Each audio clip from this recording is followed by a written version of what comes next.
మార్గంలో ఎన్నో జన్మల పాటు ఎలాగైతే భగవంతుడు చెప్పాడో కొన్ని జన్మల పాటు చేయవలసినటువంటి సాధన అనేది ఏదైతే ఉందో ఇదంతా కూడా ఎక్కడి నుంచి ప్రారంభం అవుతుంది అని అంటే స్వధర్మాచరణ నుంచి ప్రారంభం అవుతుంది. స్వధర్మాచరణని చక్కగా చేసినప్పుడు చేయడం మొదలెడితే ఇంకక్కడి నుంచి ఒక్కొక్కటిగా మనం ఈ మార్గంలో విశేషంగా ముందుకెళ్ళగలుగుతాం. అక్కడ స్వధర్మాచరణ అంటే అక్కడ మళ్ళీ ఈ తత్వాన్ని తెలుసుకోవడం ఇదంతా కూడా ఏదైతే ఉందో దీన్నే శాస్త్రంలో జ్ఞాన మార్గము అని అంటారు. అయితే జ్ఞాన మార్గం అనేది చివరిది.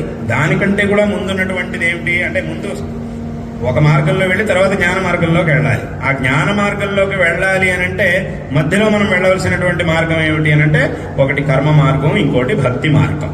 అంటే స్వధర్మాన్ని మనకి విహితమైనటువంటి ధర్మాన్ని ఎన్ని పనులున్నా ఎన్ని వ్యవహారాలు ఏమున్నా కూడా దీనికని కొంత సమయం మనం తప్పకుండా పెట్టుకొని మనం ఆచరించవలసినటువంటి ధర్మాల్ని చక్కగా యథాశక్తి తప్పకుండా ఆచరిస్తూ ఆ భగవంతుడి యొక్క విషయంలో అపారమైనటువంటి శ్రద్ధాభక్తులతో ఉంటూ భగవదారాధన చేస్తూ అంటే ఆ భగవదారాధన చేయడమే అక్కడ భక్తి మార్గం అని అంటే మనకు విహితమైనటువంటి కర్మల్ని ఆచరణ సంధ్యావందనం మొదలుకొని ఉన్నటువంటి కర్మలు ఇవన్నీ కూడా ఏవైతే ఉన్నాయో ఎవరెవరికి ఏ కర్మలైతే విహితమై ఉన్నాయో వాటన్నింటినీ కూడా ఆచరించడం అనేది కర్మ మార్గము అని అంటే.